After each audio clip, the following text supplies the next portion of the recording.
Queridos irmãos e irmãs, passamos da Páscoa e estamos então abordando os textos sobre a ressurreição de Jesus e o anúncio missionário.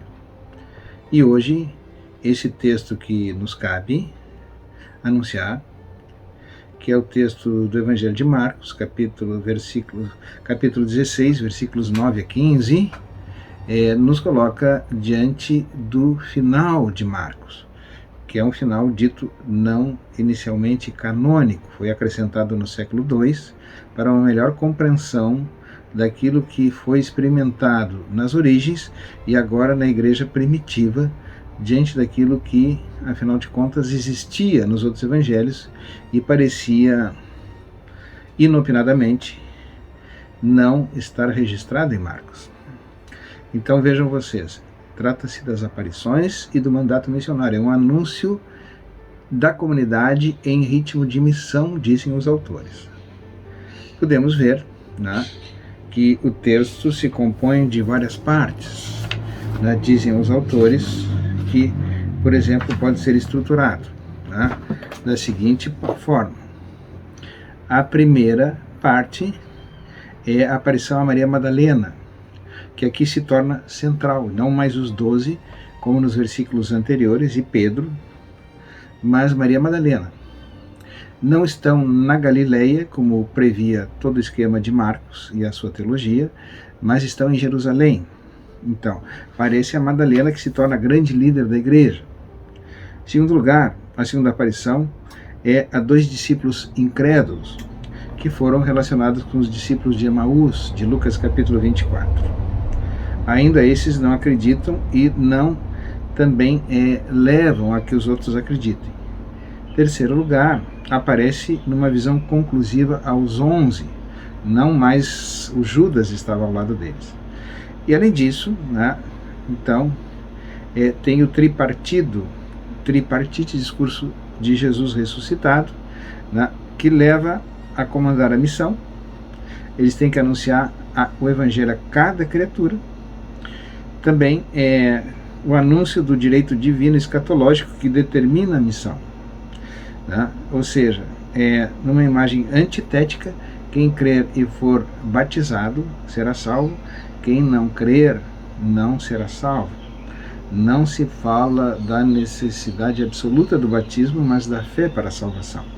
Depois é a promessa dos sinais legítimos para os crentes, que são, então, aquilo que acompanha a pregação do Evangelho através de sinais. Assim como já existia no mandato missionário de Jesus, no capítulo 3, curavam doentes, expulsavam demônios. Aí aqui podem ser até mordidos por serpentes e nada lhes fará, como Paulo uma vez foi mordido. Depois de ascensão, a entronização do Senhor Jesus no céu. Jesus, então, sobe aos céus. E, finalmente, a missão seguida, então, com a assistência do Senhor. Ele vai estar com eles sempre, como se manifestou lá no final do Evangelho de Mateus, capítulo 28, versículos 18 a 20. Então, vejam vocês, estamos diante de um mandato missionário numa comunidade atemorizada. Aqui já pertence ao início do século II, talvez, esse acréscimo. O Evangelho de Marcos se situava lá em torno da guerra judaica contra Roma, em torno do ano 66, 70, segundo boa parte dos autores. Então vamos ver, os discípulos, e eu me permito aqui, já que esse evangelho não segue nos próximos dias, ir não apenas até o final do capítulo 15, mas até o final do capítulo 16, já que é tão importante para nós hoje, que consideramos esse discurso como canônico. Consideramos esse discurso missionário como canônico. Então, o que acontece? Esses discípulos têm a evangelização acompanhada de sinais. Então nós podemos ver esses sinais com calma, sabendo que, em primeiro lugar, se acompanham de exorcismos. Esses exorcismos são centrais no Evangelho de Marcos. E também hoje nós enfrentamos o mal de tantas formas. E rezamos também na nossa iniciação à vida cristã, os exorcismos, e na missa também, a expulsão do mal. Depois a glossolalia, eles vão falar em muitas línguas, o que já é encontrado na primeira carta aos Coríntios, capítulo 12 a 14. Então o texto tem inúmeras relações intertextuais e referências. Depois, né, eles vão tomar serpentes nas mãos, né, e não serão atingidos pelos venenos, como o povo no deserto, no Êxodo, olhando para aquela serpente levantada por Moisés, e como Jesus, que foi levantado do céu, no Evangelho de João. E assim também Paulo, né, quando mordido, não se fez terminar. Por fim, né, vão impor as mãos aos enfermos, é central no Evangelho de Marcos, tanto o exorcismo como a cura dos doentes. Então, essa é a nossa missão. E por fim, Jesus sobe aos céus, à vista deles, como também acontece em Atos dos Apóstolos, no final do Evangelho de Lucas, é um dos mistérios do terço. Então, é a experiência de todo o Evangelho que aqui vem atualizada. Nós somos chamados a essa atualização na nossa vida de hoje.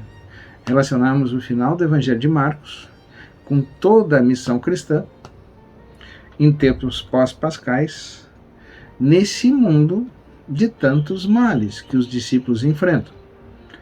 Temos agora, lógico, emergindo e cada vez ainda menos distantes do fim, mas não enxergando onde vamos chegar, a pandemia. Mas não é só a pandemia, não é só o vírus biológico, né?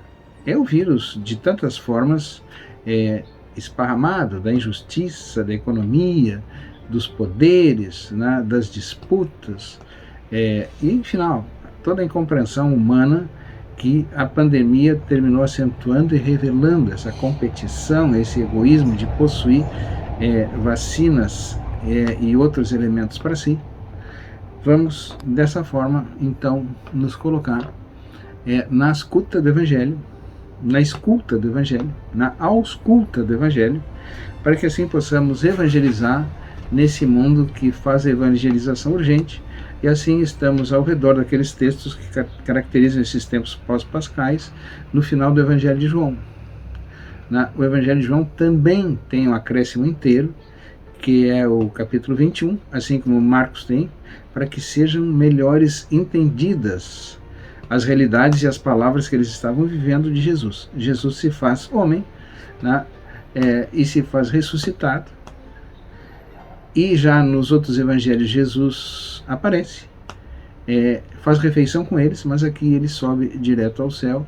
É um acontecimento escatológico e até talvez de fundo mais helenista que judeus, porque eles vão para todas as nações, todas as criaturas, e aqui não se trata tanto do termo ressurreição, mas da sua ascensão ao céu. Que com Jesus ressuscitado possamos então viver a sua presença entre nós, numa comunidade ao início nada crente, bastante resistente, com exceção da Madalena, mas que chama a sua presença. E assim tenhamos uma boa vivência desses tempos pós-pascais. E que Deus nos acompanhe e nos permita então sermos cada vez mais missionários nessa igreja em saída que nos pede o Papa. Então a todos um bom fim de semana na graça e na paz de nosso Senhor Jesus Cristo.